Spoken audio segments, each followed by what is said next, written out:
A very good afternoon, ladies and gentlemen. I'd like to draw your attention to the topic at hand for the next few minutes or so. The impact of procurement on the financial performance of large-scale apparel manufacturers of Sri Lanka. As you could see, the presentation for the next few minutes or so is structured as depicted here. Moving on to the subject matter, as our chair introduced, the apparel industry set its views of progress in motion simultaneously with the liberalization of the Sri Lankan economy in 1977. And since then, it's no secret that the apparel industry has come a long way. But however, if I take your attention to these two graphs here, one looks at the global context and the other looks at the local context of the apparel industry. From a global perspective, the apparel industry of Sri Lanka holds a market share of just 1.2% compared to its rival competitors. But when you take it from a local context, that is from the perspective of us Sri Lankans, this market share is at 44%, and it stands as a giant leading the export orientation of our country. Regardless of this 44% of share that it holds, or rather regardless of the 4.4 billion contribution it makes to the GDP of the country, as pointed out by authors in literature, both past and present, it's indicated that this apparel industry suffers with several challenges in terms of the complexity of supply chains and also the rising production cost, with procurement being one of the contributory factors to this rising production cost. And also further, the rise of countries such as China, Vietnam, India, Bangladesh, or new industrialized countries or low-cost countries as we call them, has made it difficult for the local apparel manufacturers to compete in the market. Because if we can produce a garment for say $2, they could produce it for much lesser. So given this scenario, and also because of the pressure that is inserted on the apparel manufacturers locally, they have begun, and also due to the characteristics of this apparel industry such as product variety, etc., they have started purchasing rather than procuring their materials, again leading to a high production cost. In line with that, the research objectives that were set for the study was simply to firstly identify what are the internal and what are the external factors that could have an impact on the procurement performance.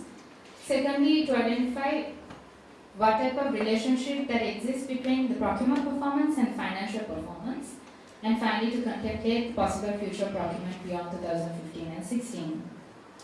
The research questions for the purpose of achieving the research objectives that were set was briefly to identify what are the internal factors, what are the external factors, and how can these affect the procurement performance, and also further, how can this procurement performance affect the financial performance of these large-scale apparel manufacturers, and also the extent to which it has an impact. Upon analysis of the literature, as you could see, it was indicated by these authors in 2013. In their study, it showed how this procurement function that we call as cost center could be used as competitive tool in the battle of this market environments. Further on, in 1998, these authors indicate how companies have now shifted their focus towards this purchasing function, as they call it, for the simple objective of benefiting from cost advantages that it could provide.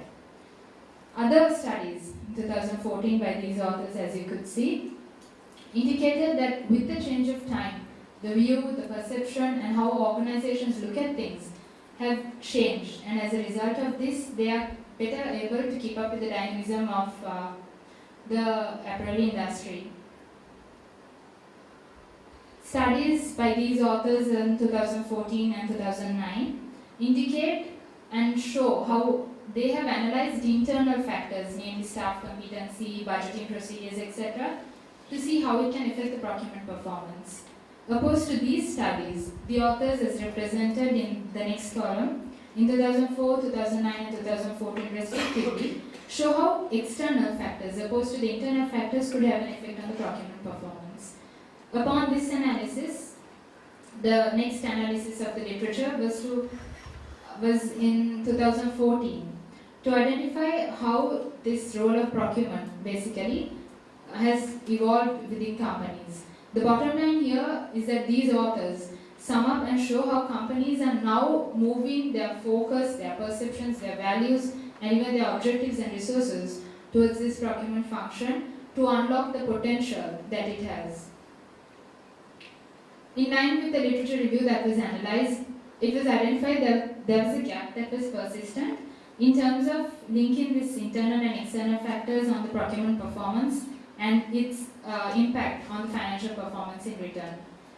In line with that, the conceptual framework was developed as shown here on the screen. As you can see, financial performance here is a dependent variable with internal procurement factors and external procurement factors being the independent variables. Contributory factors to these internal and external procurement factors were respectively identified, again extracted and analyzed through the literature that was used. As you could see, staff competency, ICT adaptation, internal procedures and top management involvement are the supporting contributory internal procurement factors, while financial environment, political changes, social and cultural changes and environmental fluctuations here are the external contributory procurement factors. In line with the conceptual model that was developed, the empirical model was formed. As you could see here, Y is a dependent variable representing financial performance, and it's a function of X1 and X2 respectively. As you could see, X1A to X1D indicates the internal contributory procurement factors, and X2E to X2H represent the external contributory procurement factors. Moving on, ladies and gentlemen, again categorized here for the ease of the study are the internal contributory procurement factors, external procurement factors, and also in the preceding column you could see the indicators that was used for it, and on the other column the measurement. Basically all of these variables were measured with the use of a 5-point Likert scale. When it comes to financial performance, it was used with a semi-structured questionnaire, as in the questionnaires that were used with the 5-point Likert scale, plus the company reports. According to Epitabella of 2014, roughly or approximately there are about 300 large-scale apparel manufacturers within the Colombo district. Since the sample requires 10%, the study took into account 30 companies within the Colombo district and on the basis of a simple random sampling method.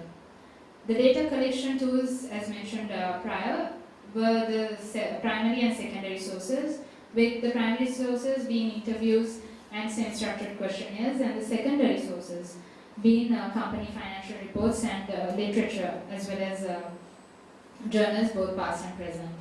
The data analysis was conducted with the use of both SPSS and AMOS softwares, as you are all familiar, I suppose, as researchers. The validity was tested with the use of an expert approach, and the reliability and model fit indicators and other relevant preceding tests were done with the use of those softwares. The data analysis output is what you see here, that was obtained with the use of the softwares mentioned before.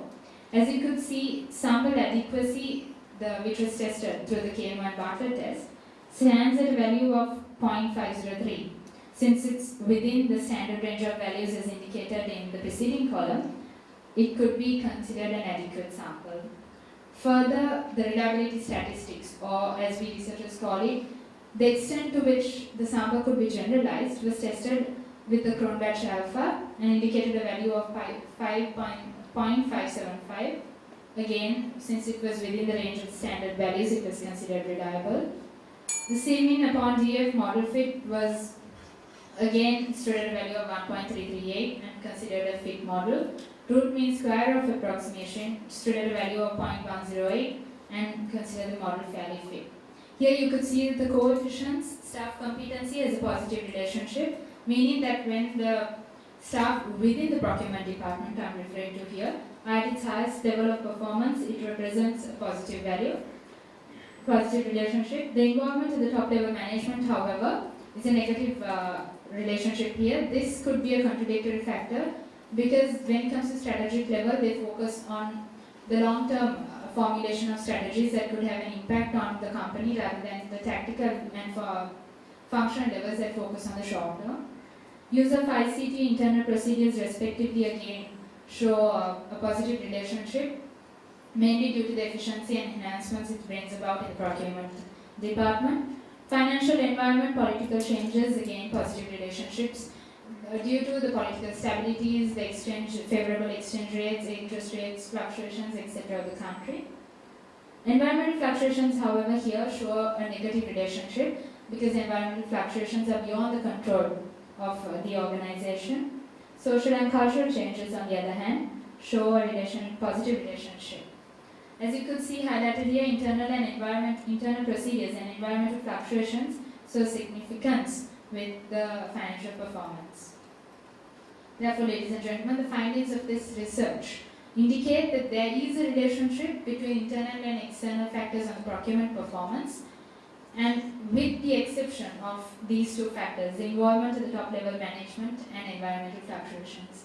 Further, the study also shows that there is a positive relationship between the procurement performance and financial performance of large-scale apparel manufacturers of Sri Lanka. Therefore, it can be mentioned that this study found out that companies should indeed shift their focus towards procurement rather than purchasing if they are to benefit from the competitive advantage and give them that edge that enables them to compete in the organized industry.